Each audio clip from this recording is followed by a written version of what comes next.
Bonjour, comment ça va? Je suis crevé. Cette vidéo arrive tard, je suis désolé. J'avais pas eu le temps de l'enregistrer, donc là je l'enregistre ce matin. Présentement, je suis encore en pyjama.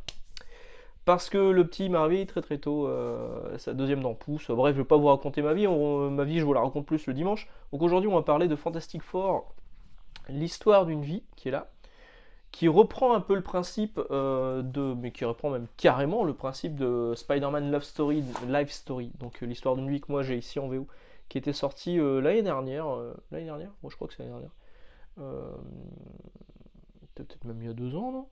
2019, c'était il y a 2 ans, qui avait très bien marché chez Panini. En même temps, c'est Spider-Man, c'est normal. Donc le principe c'était que Spider-Man arrive en 1962, il récupère ses pouvoirs en 1962 et il vieillit en temps réel. Un peu comme moi, que vous voyez vieillir en temps réel depuis 2 ans sur cette chaîne. Bah là pareil, on le voyait vieillir en temps réel et donc on le suivait de décennie en décennie en rencontrant les personnages qui l'ont accompagné, les méchants, les alliés, etc. C'était vraiment hyper bien trouvé comme idée, c'est de Chip Zdarsky et Mark Bagley. Encore aujourd'hui, moi ça je le recommande fortement, c'est vraiment très très bien, même si c'est différent de ce qu'on a l'habitude avec Spider-Man. Ça a tellement marché qu'il y a eu une sorte de suite qui s'appelait l'histoire d'une vie toile. Donc que là j'ai en VF parce qu'en VO c'était sorti juste en single issue. Et Panini a eu la bonne idée, ça leur arrive, de le sortir à part.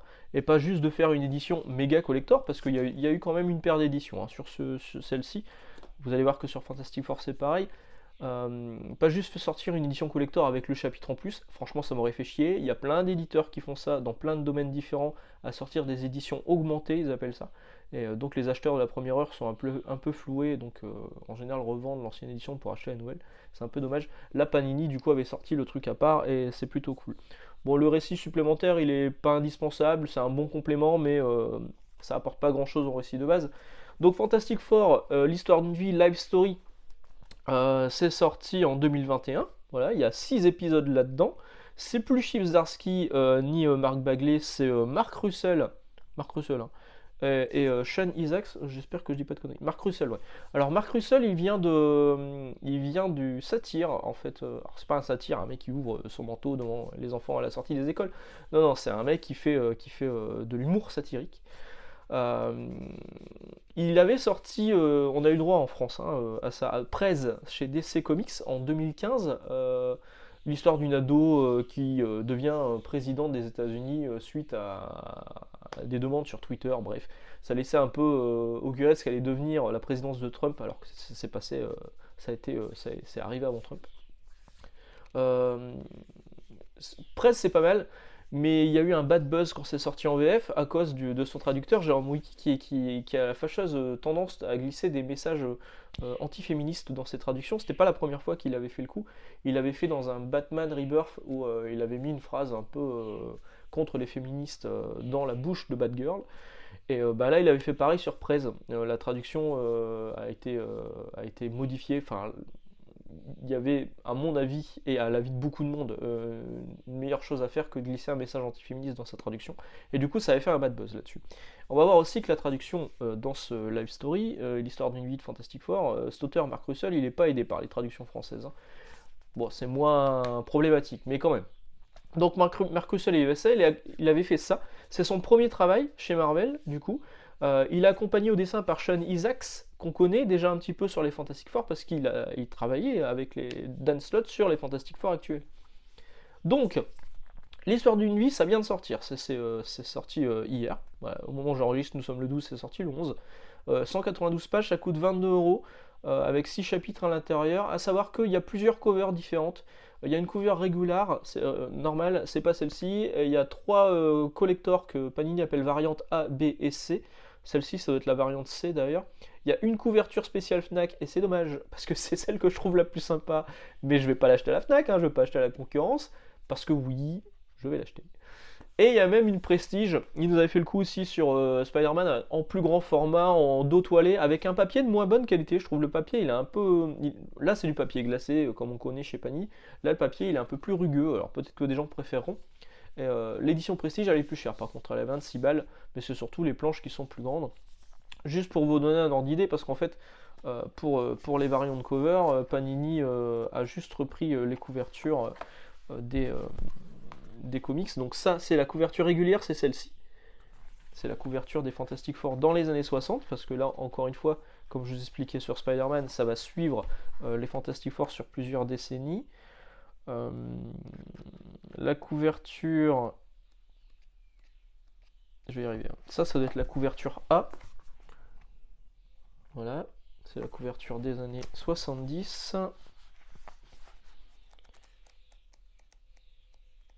J'aurais dû préparer comme d'habitude. Cette couverture-là, je la trouve cool aussi, c'est la variante B.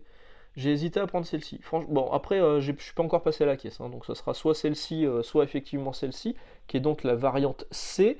Et la couverture spéciale Fnac, c'est celle des Fantastic Four dans les années 90, où on voit le personnage du Silver Surfer sur la cover, c'est celle-ci. Moi je trouve que c'est la plus sympa, mais elle est disponible malheureusement que sur la Fnac. Les couvertures sont signées Daniel Acuna et je trouve qu'elles sont vraiment très classe ces couvertures. Là celle-ci avec Galactus, elle est plutôt bien. Alors donc le récit est plutôt bien raconté, vraiment. Il y a une vraie caractérisation des personnages. On revoit les origines des 4 Fantastiques. Alors ça m'a fait un peu penser aux origines des 4 Fantastiques que j'avais connues sur Heroes Reborn avec Jim Lee. Avec cette fusée qu'on pique parce que le projet est arrêté, mais c'est pas grave, on va y aller quand même discretos, et hop, on s'envole et on revient avec des pouvoirs.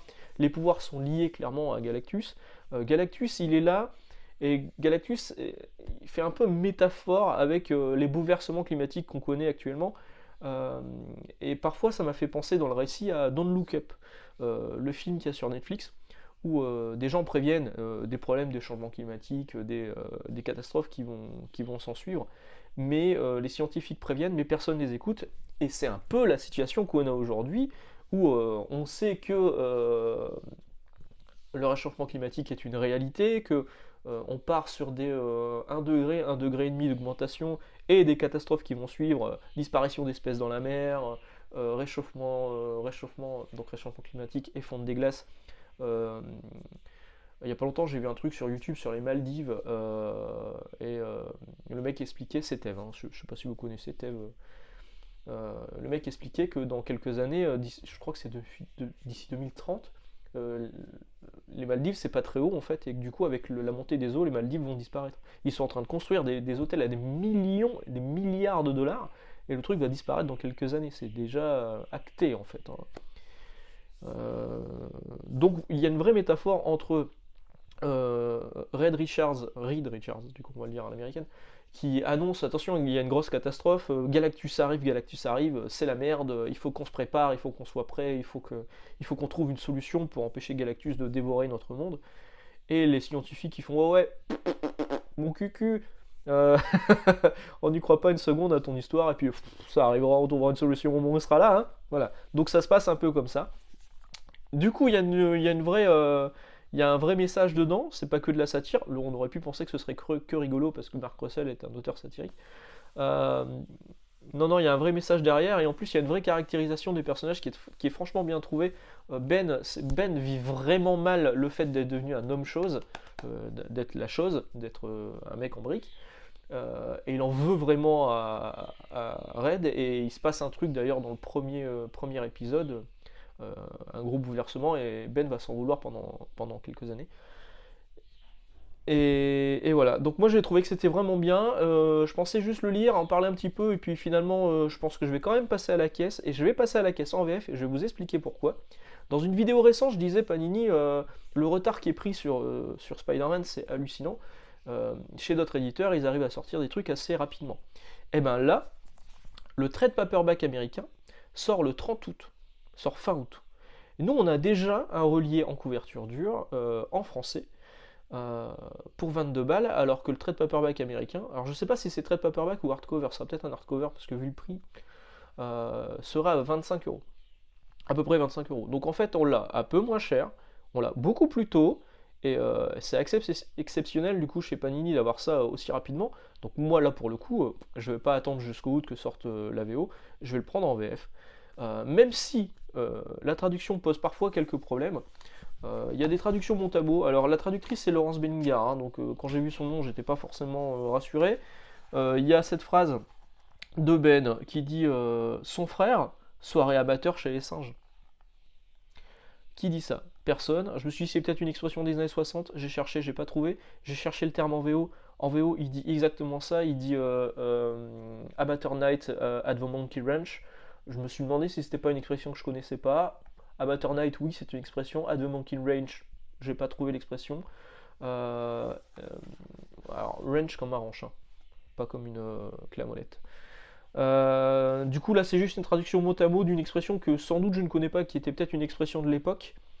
Du coup, ça fait très bizarre en français, soirée amateur chez les singes, ça veut rien dire, hein, ça veut rien dire. Donc il y a ça, il y a un autre truc que j'ai relevé aussi. Il y a un moment, il y a un personnage qui prend la place d'un autre personnage. Euh, Au début, ce personnage vous voit raide, c'est un scientifique, il vous voit raide. Et quand il prend la place de votre personnage, d'un coup il le tutoie, même quand Red découvre qu'en fait c'est pas la personne à laquelle je suis pas très clair, mais en lisant le récit vous verrez. euh, L'autre lui parle encore comme si c'était son meilleur pote depuis des années, alors qu'à la base ils étaient un peu en concurrence et ils se voyaient quoi.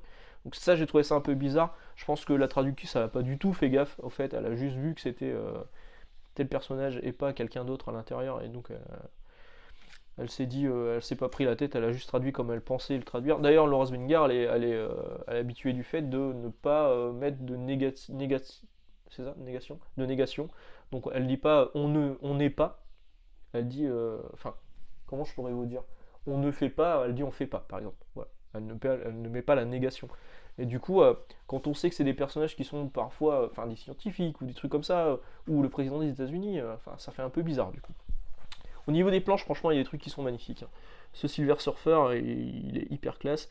Euh, Vraiment, le récit, je l'ai trouvé bien. Au début, franchement, je me suis dit, ouais, ils ont repris le concept de l'histoire d'une vie juste pour faire vendre du papier.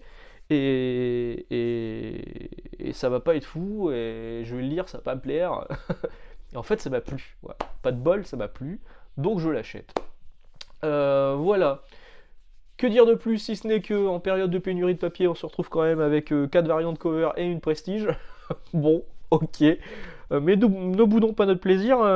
L'histoire est bonne. Il y a des couvertures qui sont plutôt classe. 22 €, ça sort en VO dans quelques mois. Donc là, la VF est déjà disponible.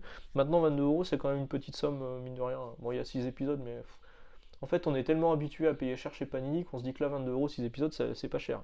Alors que si, concrètement, si.